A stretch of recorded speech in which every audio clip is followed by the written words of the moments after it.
인천광역시는 13일 초저출생 문제에 적극 대응하고 출생률 반등의 흐름을 지속하기 위해 기존 출생정책 3종 I 플러스 1억 드림, I 플러스 집 드림, I 플러스 차비 드림의 D를 잇는 I 플러스 이어 드림, I 플러스 매저 드림, I 플러스 길러 드림의 3종의 정책을 추가로 발표했습니다. I 플러스 이어 드림은 청년들의 사회적 교류 감소와 결혼중개업체 이용 부담으로 인한 결혼 포기 문제를 해결하기 위해 자연스러운 만남의 기회를 제공합니다. 대상은 인천에 주민등록을 두거나 인천에 재직 중인 미혼 남녀입니다. I 플러스 매저 드림은 예비부부의 행복한 결혼을 지원합니다. 인천 내 공공시설 15곳을 무료 예식장으로 개방해 맞춤형 결혼식을 올릴 수 있도록 지원합니다. I 플러스 길러 드림은 자녀 양육 중 발생하는 돌봄 공백을 메우기 위한 체감형 지원 정책으로 1040 천사 돌봄, 틈새 돌봄, 온밥 돌봄 3가지 사업으로 구성됩니다. 1040 천사 돌봄은 정부 지원을 초과해 돌봄이 필요한 가정을 위해 최대 1040시간까지 서비스를 확대 지원하는 사업이며, 틈새 돌봄은 기존 돌봄 시간 외에도 이른 아침부터 늦은 저녁, 주말까지 온종일 돌봄을 제공합니다. 온밥 돌봄은 다함께 돌봄센터 이용 아동을 대상으로 방학 중 무상 중식을 지원하는 사업입니다. 2023년 치매 역학조사 결과가 발표됐습니다. 이에 따르면 2023년 65세 이상 치매 유병률은 9.25%, 경도 인지장애 유병률은 28.42%였습니다. 치매 유병률은 2016년 9.50%보다 소폭 감소하고 경도 인지장애 유병률은 2016년 22.25%보다 6.17%포인트 증가했습니다. 특히 조사 결과 고령일수록 남성보다는 여성, 도시보다는 농어촌, 가족 동거 가구보다는 독거 가구, 교육 수준이 낮을수록 치매 유병률이 높은 것으로 나타나 사회적 약자가 치매 위험에 더 취약한 것으로 분석됐습니다. 이는 보건복지부가 13일 발표한 치매 유병률 및 치매 관련 위험 요인을 분석한 치매 역학조사를 통해 알려졌습니다. 치매 유병률을 토대로 추산한 2025년 치매 환자 수는 97만 명으로 치매 환자 수가 100만 명을 넘는 시점은 2026년, 200만 명을 넘는 시점은 2044년으로 추정됐습니다.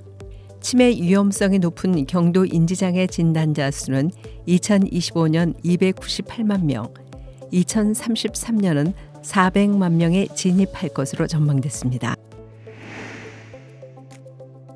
장애인의 조 사망률이 전체 인구보다 5.3배 많은 것으로 나타났습니다. 국립재활원은 3월 10일 이 같은 내용이 담긴 장애인 건강보건 통계 주요 결과를 발표했습니다. 장애인의 조사망률은 3,885.4명으로 전체 인구 727.6명보다 5.3배 높았습니다.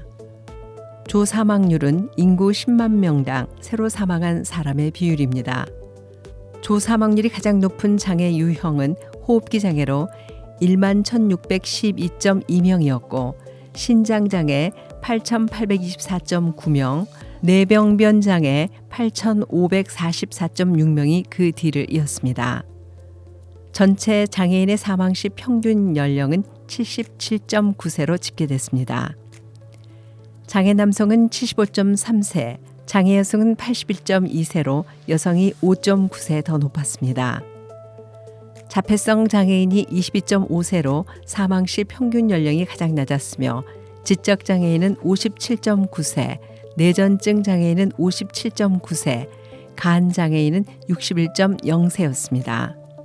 장애인 건강검진 관련해선 2022년 장애인 건강검진 수검률은 63.5%로 비장애인 75.5%보다 12%포인트 낮았습니다.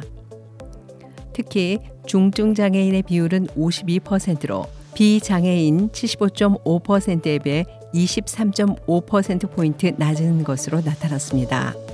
장애인 중 고혈압 환자는 50.5%, 당뇨는 29.2%로 고혈압 20.4%, 당뇨 11.6%인 비장애인보다 각각 2.5배 많았습니다. 국가인권위원회는 고령 근로자의 생존권 및 인간다운 생활을 할 권리 보장을 위해 법정 정년을 60세에서 65세로 올릴 것을 국무총리와 고용노동부 장관에게 권고했다고 3월 10일 밝혔습니다. 국가인권위는 현재 우리나라 65세 이상 노인의 빈곤율과 고용률이 OECD 회원국 중 가장 높은 수준에 머물러 있는 점, 대법원 전원 합의처에서 일반적으로 한 사람이 일할 수 있는 가동연한을 기존의 60세에서 65세로 상향 판결한 점, OECD 2024 한국경제보고서에서 60세로 규정되어 있는 한국의 법정 정년을 늘릴 필요가 있다고 밝힌 점, 유럽연합법원과 독일 연방노동법원이 정년 연령을 최소한 연금 수급 연령 이상으로 정하도록 한 결정, 행정안전부 및 일부 지자체가 초고령 사회에서 고령 인적 사원을 최대한 활용해 고령 사회의 위기를 극복하고 국가 경쟁력을 강화하고자 공무직 정년을 기존 60세에서 65세로 연장 조치한 점 등을 고려해 법정 정년과 연금 수급 개시 연령 간 격차로 인한 소득 공백이 발생하지 않도록 고용상 연령 차별 금지 및 고령자 고용 촉진에 관한 법률상 법정 정년을 사업장 규모 등을 감안해 60세에서 65세로 상향해 추진할 것을 국무총리와 고용노동부 장관에게 권고했습니다. 지금까지 장애인 생활신문 편집국에서 전해드렸습니다.